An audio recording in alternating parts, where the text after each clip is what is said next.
काशी के जंगमवाड़ी महामठ का आज का दिन यह बहुत बड़ा पर्व का दिन है, क्योंकि इस पीठ को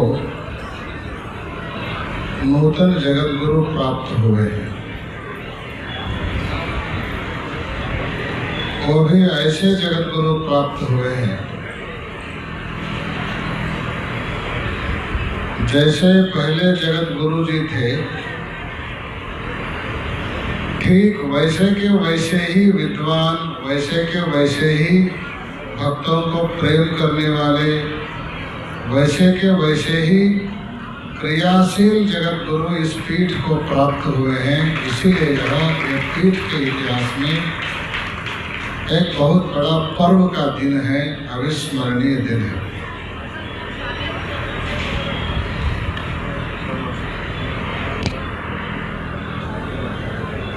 बहुत पहले से हम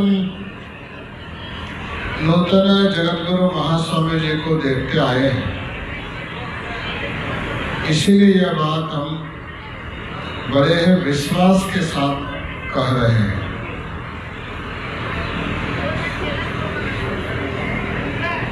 रामायण में एक घटना घटती है।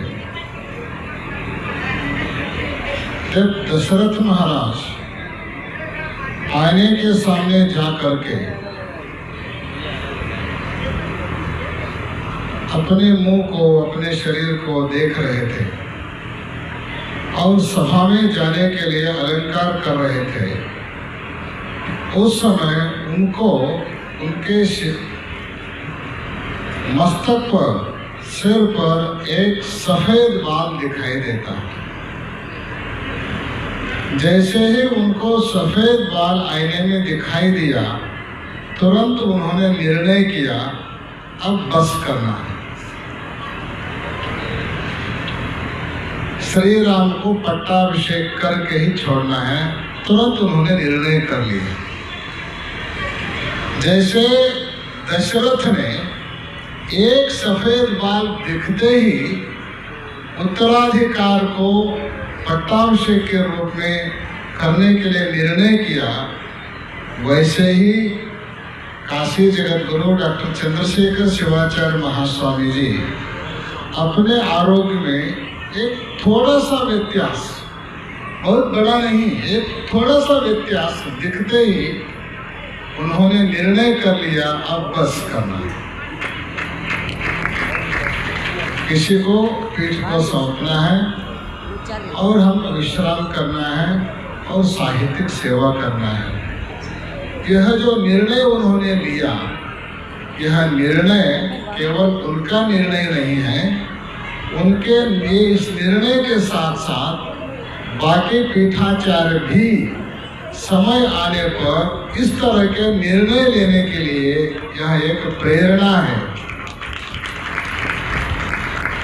यह निर्णय एक प्रेरणा के रूप में सब लोग हम स्वीकार करना चाहिए।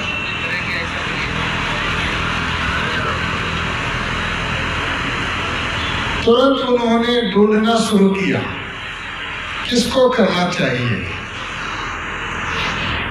क्योंकि शून्य से साम्राज्य का निर्माण महास्वामी जी के कार्यकाल में काशी पीठ में हुआ, तो इसको संभालने वाले भी तो चाहिए। पीठ की जिस गरिमा को महास्वामी जी ने स्थापित किया, उस गरिमा को कायम रखने वाले, कम से कम कायम रखने वाले, वैसे तो और बढ़ाने वाले की जरूरत है, लेकिन कम से कम कायम रखने वाले तो चाहिए। तो उस तरीके से व्यक्ति को ढूंढना भी बहुत बड़ी जिम्मेवारी है। पीठ को विकास करना, समाज को विकास करना जितना आवश्यक है, उसके साथ साथ जब त्यागने का समय आता है तो एक अच्छे व्यक्ति को ढूंढ करके वैसे ही व्यक्ति को देने का भी बहुत बड़ी जिम्मेवारी है। उस समय उन्होंने बहुत छानबीन करके, बहुत लोगों से विचार विमर्श करके अंतिम स्वरूप में पटगी ब्रह्म मठ के धर्म रत्न मल्लिकार्जुन शिवाचार्य स्वामी जी को चुना। यह अंत में रत्न को ही चुना, पीठ के लिए बहुत बड़े रत्न को ही चुना। विद्वान एवं विजानाति विद्वज्जन परिश्रम, नहीं वंध्या विजानाति गुरुवी प्रसव वेदना। विद्या क्या होती है और विद्वत्ता क्या होती है, व्यक्तित्व क्या होता है, और पीठ में बैठ करके समाज का और पीठ का विकास करने का क्या जिम्मेवारी होता है, वो स्वयं समझ चुके हैं। और इसको कैसे संभालने वाले मिलते हैं उसको भी उन्होंने ढूंढ करके अंत में रत्न को ही निकाला और आज पट्टाभिषेक करके छोड़ दिया। नूतन जगतगुरु स्वामी जी, महास्वामी जी, अभी उज्जैन जगतगुरु महास्वामी जी ने अपने आशीर्वचन में कहा है, पंचभाषा प्रवीण है, सदाचार सद्विचार संपन्न है और गुरु सेवा करने का बहुत बड़ी निष्ठा उनमें विद्यमान है। हम तो कहना चाहते हैं विद्वत्ता, पंचभाषा प्रवीणता ये तो आप में है ही है, लेकिन इसके साथ साथ पीठ का आपको मिलना, यह इन सबसे अधिक आपने जो गुरु सेवा किया उसका प्रतिफल हम मानते हैं। क्योंकि सेवा धर्म परम गहनो योग नामप्यगम्य, सेवा का जो धर्म है वो बहुत ही निगूढ़तम है। जो उसको पाता है वह बड़े बड़े योगियों से भी आगे निकल जाता है, बड़े बड़े त्यागियों से भी आगे निकल जाता है।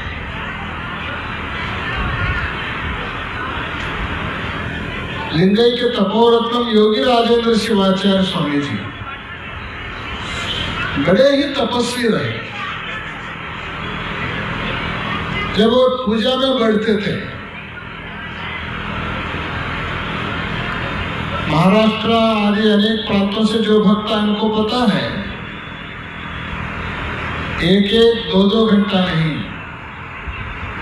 6-6, 7-7 घंटे पूजा करते थे तपोरत्नम योगी राजेंद्र शिवाचार्य स्वामी जी।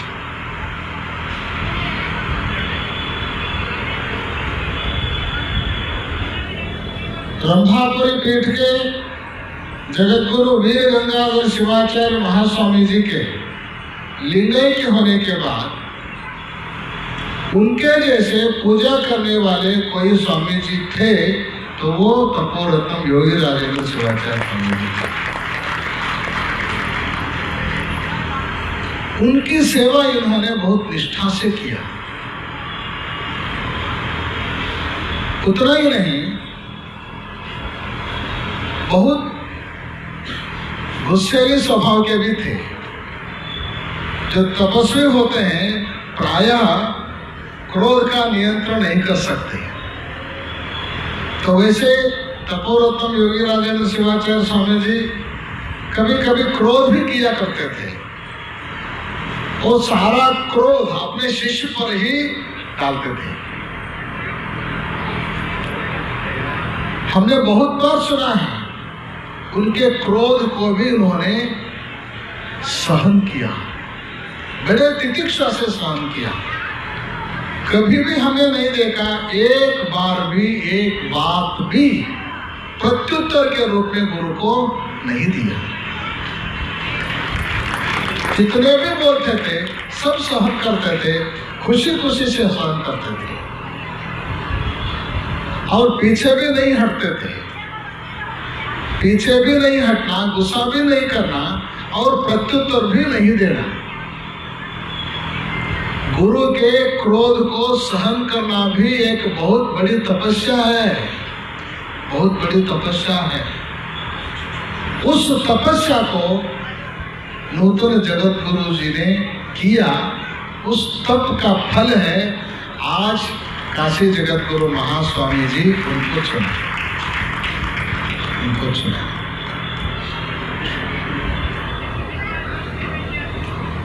उनका लक्षण तो है ही है, पांडित्य तो प्रश्न करने की बात ही नहीं है, और संस्थाओं को संभालने में जो सक्षमता है वो भी उसमें माहिर है। क्योंकि एक तुलना नहीं करनी चाहिए लेकिन हम कर देते हैं। काशी पीठ और हटगी ब्रह्ममठ, इन दोनों को आर्थिक दृष्टि से अगर तुलना की जाए, स्थान मान गौरव हम नहीं कहेंगे, आर्थिक दृष्टि से तुलना की जाए तो आर्थिक दृष्टि से हटगी ब्रह्ममठ पीठ से भी अधिक है, पीठ से भी अधिक है। लेकिन उसको छोड़ने के लिए केवल गुरु के आदेश के लिए काशी जगत गुरु महास्वामी जी ने कहा तुमको पीठ को संभालना है, आना है। क्योंकि हमें उस समय माध्यम थे, सेतु बन के काम किए, सब पता है हमको। उन्होंने तो पहले मना किया, लेकिन बाद में समझाने के बाद गुरु का आदेश मान करके उतने बड़े संपत्ति के मठ को भी त्याग करके समाज के और पीठ के सेवा करने के लिए वे स्वीकार किया। यह उनकी बहुत बड़ी गरिमा है और बहुत बड़ी योग्यता है, बहुत बड़ी योग्यता है। इस योग्यता के कारण आज उनको नूतन उत्तराधिकार प्राप्त हुआ है।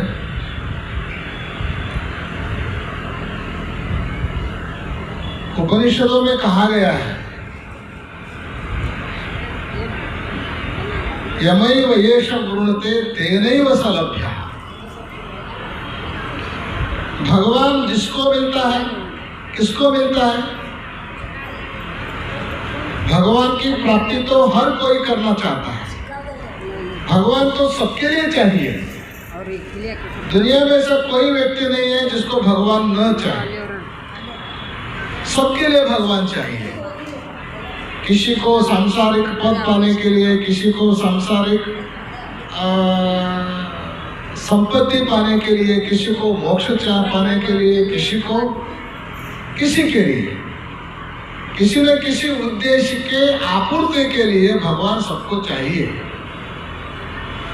लेकिन भगवान किसको मिलता है? उपनिषद बोलते हैं जिसको भगवान चाहता है उसी को भगवान मिलता है। भगवान जिसको चुनता है, भगवान स्वयं चुनता है मुझे ये चाहिए करके, तो उसी को भगवान मिलता है। तो काशी पीठ किसको मिलता है? तो काशी पीठ के बड़े जगत गुरु जिसको चुनते हैं उसी को काशी पीठ मिलता है।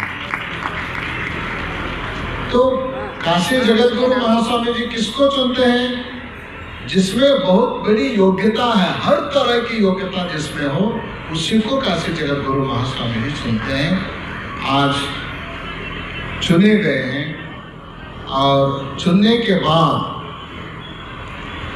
जो भी धार्मिक विधि संपन्न होने चाहिए आज पूर्ण हो चुके हैं। ज्यादा हम बोलना नहीं चाहेंगे क्योंकि अभी बड़े जगत गुरु महास्वामी जी का आशीर्वचन होना है और युवराज का भी आशीर्वचन सुनना है। महाराज का भी और युवराज का भी, दोनों आशीर्वचन सुनने को है। समय अधिक हो चुका है। हम अंत में यही आशा करते हैं महाराज के और भी अच्छे आयु उनको प्राप्त हो और उनका मार्गदर्शन हम जैसे सभी जगत गुरुओं को और सभी शिवाचार्यों को और समाज को इसी तरह मिलता रहे। और नूतन जगत गुरु जी के काल में भी पीठ का विकास इसी तरह से हो, समाज का विकास भी इसी तरह से संपन्न हो। हम एक बात कहना चाहेंगे, कन्नड़ में कहावत है, अप्प गुड़ी कट्टिद्रे मग कलश इड्ताने। अप्प गुड़ी कट्टिद्रे मग कलश इड्ताने। पिता देवस्थान बनता है तो पुत्र कलश रखता है। तो उसी तरह से काशी जगत गुरु महास्वामी जी पीठ के विकास, समाज के विकास, साहित्य के विकास का जो देवस्थान बांधा है, तो उसके ऊपर कलश रखने वाले नूतन जगत गुरु बने, यही आशा हम व्यक्त करते हुए उनको उस तरह की शक्ति जगत गुरु, आदि जगत गुरु पंचाचार्य प्रदान करें। श्रीशैल पीठ के जगत गुरु जी प्रदान करें, काशी पीठ के जगत गुरु जी भी उनको प्रदान करें और काशी के भगवती अन्नपूर्णा, भगवान विश्वनाथ और श्रीशैल के भगवती भ्रमरांबा और भगवान मल्लिकार्जुन का आशीर्वाद उस तरह के काम करने में उनको सदैव मिले, ऐसे शुभेच्छा व्यक्त करते हुए हम अपने आशीर्वचन को पूर्ण करते हैं। ओम शांति ही शांति ही।